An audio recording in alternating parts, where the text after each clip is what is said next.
Okay, that was importing. Next, we'll go to part C, working with EndNote in Word. So this is the key reason why we all want to use EndNote in the first place. So we're covering inserting in-text citations, generating references, editing citations, and also unformatting and reformatting documents. The exercises we'll be doing first is exercises 26 and 27. And it's inserting an in-text citation, both from Word, when you've got Word open, and also selecting a reference from EndNote and then inserting it. And I'll demonstrate that for you first, and then give you a little bit of time before moving on to the next exercise. So to start, you'll need to open a Word document, a fresh Word document. So go to Start and open Word. And here's an example document. Now, when EndNote is installed on your machine, on your device, it'll integrate with Microsoft Word, and it will add and make visible an extra tab in your Word ribbon at the top, the EndNote 20 tab there. If I click on it, it makes available the EndNote ribbon, and the EndNote ribbon is divided into different sections for different functions. And it's good to know that you can do most things you want when you're writing in Word from this ribbon. You don't have to very often go to your EndNote. You've populated it, and now you can concentrate on writing your work. So there's different sections for tools. There's a section for bibliography, and we'll have a look at that in a little while in an exercise. And there's a section for citations, and that's what we're doing first. We're having a look at first. So to insert an in-text citation, you'd want something to be citable. So write an example sentence first, just a little phrase, something like the rain in Spain. Make that a little bit bigger so it's clear. And to insert an in-text citations, there's two ways to do it. One is to, in your Word document, search from your Word document, search your EndNote library for the references that you want to insert. And the other way is to go to EndNote, select it, and then come back and insert it. We'll do the first way first, so that's 25. So step one, place your cursor where you want to insert your in-text citation, and then from the top left, there's two possibilities. There's clicking on the icon and there's clicking on the insert citations. Clicking on the icon is the first way, and it brings up a little search box, a little search interface. Because the basic idea behind this is that you don't want to keep moving between the applications, Word and EndNote. And secondly, you usually know pretty much what's in your EndNote library. You know something about the title, you know probably the author, sometimes the year, and so forth. So the idea is that you search your own EndNote library for the thing to insert, then double click on it to insert it. So for example, in our case, we have some results about bone disease. So you could type in bone disease, or you could do something else. You could put in a year, 2017 or something like that. And it will bring up a subset of what it finds in your library. And it's then up to you to select more specifically which one you've got. In this case, this one. And you can either double click on it, or you can control what you want to insert. So double click on it, and clicking on it just inserts it, like so, in the style that you've got selected at that time. So there's the in-text citation, and right at the end of the document, which in this case is quite small, there's the end reference. Or, as I was saying, you could control what you want to insert. Like so sometimes you might say, you might not necessarily want the year showing or want the author showing, because the author you've already mentioned in the English in your own text. So another thing you could do is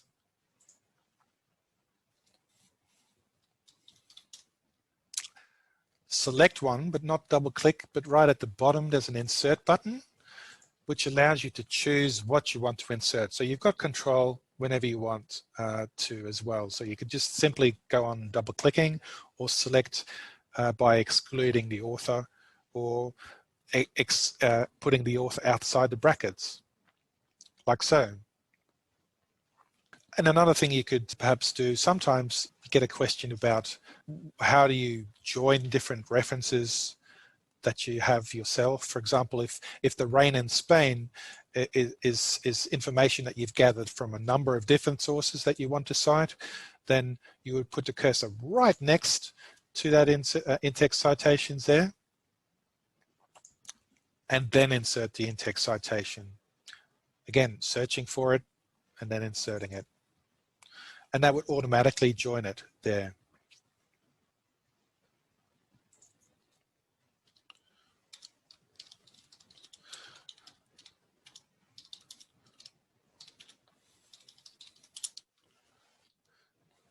Another way to insert, if you want to, if you're not sure which one that you're looking for, is by selecting it first from EndNote. So for this, you would open your EndNote, go to your references, find which resource you want to include in your in-text citation, or multiple ones. You could even put multiple ones.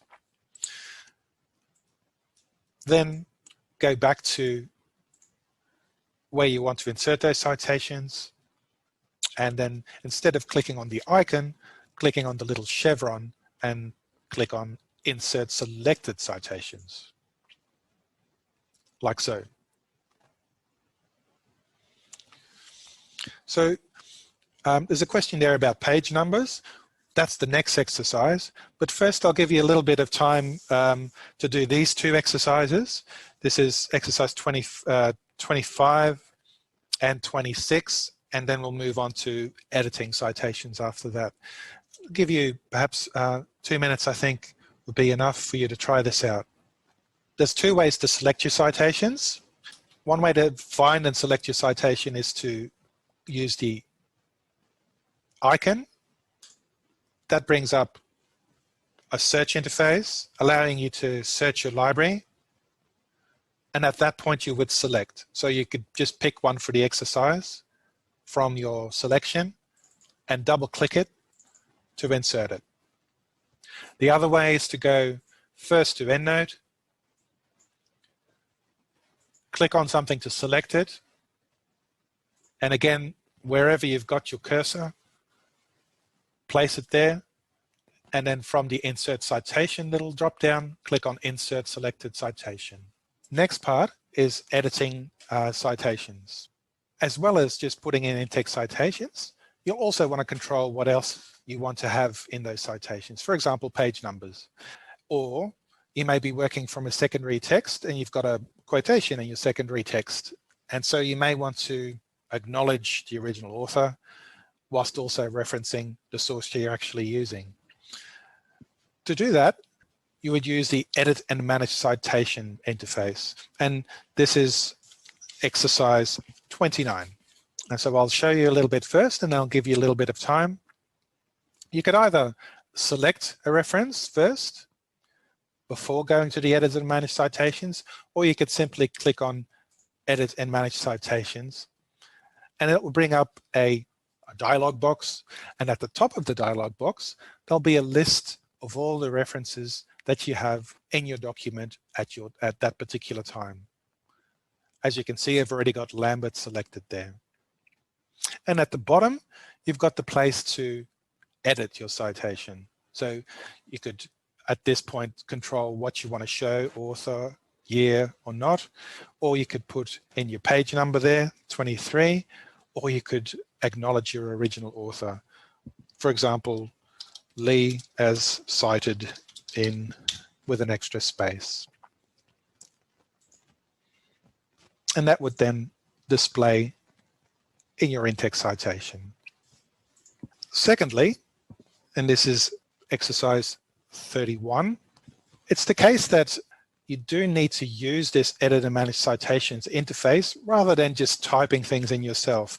It's not possible to do so and unsafe to do so. So as you can see, if you were to click on the references or click on the entries in your references, there's some markup happening there.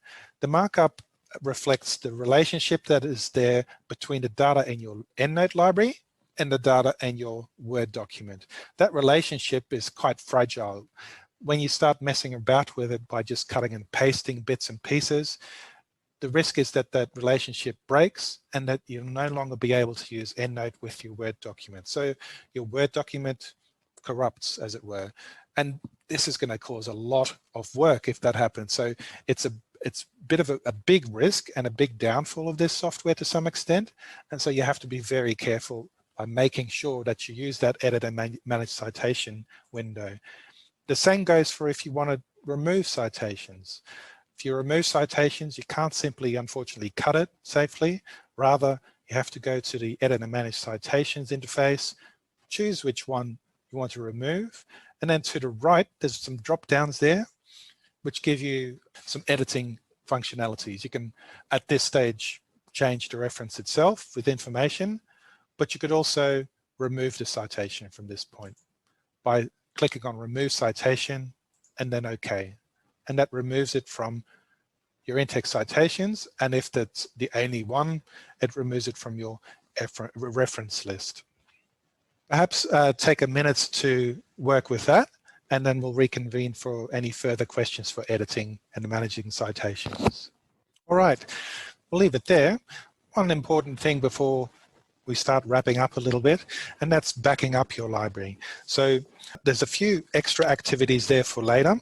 One of them is unformatting and reformatting. So we've talked about editing the citation and removing the citation safely, but it's also the case that normally what we would want to do is copy and paste whole chunks of text sometimes. So some people keep their Word document unformatted and then make editing changes before reformatting it when either sharing the document or publishing the document. So that's what exercise 32 is about. So have a look at that. And there's a few extra tips and tricks there as well. But a really important thing is making sure that you've got a backup of your library, because something may go wrong with it, and there's a lot of really important data there that you don't want to lose. I'll show you how to do that and give you a minute of time to complete it, and then we'll reconvene for questions. To back up your library, go to your library, open it up, and from the top left, and this is exercise 35 by the way, from the top left, go to File, and then Compressed Library. And what it does is it zips everything to do with your library, all the files and folders that are associated with it, and puts them all together. That way, you don't lose anything, including the PDFs. So as long as you accept all options there, it includes the PDFs as well. Then click on Next and find a place to save it. So typically you would save it on a different device. You could also save it in a cloud location away from your device, and that's fine too, because this is a zipped file. You couldn't though use it from your cloud location. So to be able to use this again, you would have to download it first before extracting it. But as a backup, this is an idea to regularly back up your library. For the moment though, I'll save it to desktop, just because I want to show you what it's doing in terms of extraction. This is the file here that's saved on my desktop, the backup. Its file format is ENLX, and that's the name of the file format, which is the compacted or the zip format for the EndNote library. I'll just show you what happens when I extract it briefly in terms of the file format. So this is a copy of the library. And these are the constituent elements. So there's an ENL file, the basic database, plus a data file, which has got all your PDFs and a lot of other things. The point I'm making there is that the compressed library format is the way to go when you're backing up your library, because otherwise you might forget one of these or place them in different locations. And again, that's going to be a risk for your library. I hope today was useful for you for the basic applications for how to work with EndNote and Word. What we didn't cover today in great detail was how to work across locations, how to share libraries and groups. There is also an advanced library session as well, which we run a few times, advanced EndNote session as well, which we run a few times a semester. And beyond what we're covering today, there's some resources online as well. Just briefly before we cease for questions, I'll just want to point out some of the resources that are available for you. So first of all, EndNote help in the software itself is really good. Beyond that, there's the resources on the research students pages on EndNote with FAQs and some information for customization. There's video and resources that will be available of this session itself on the EndNote Essentials library, and your first point of call for any questions about functionality, for how you can use EndNote, is the liaison librarians, and your first point of call for any questions about IT issues is the IT help via IQ.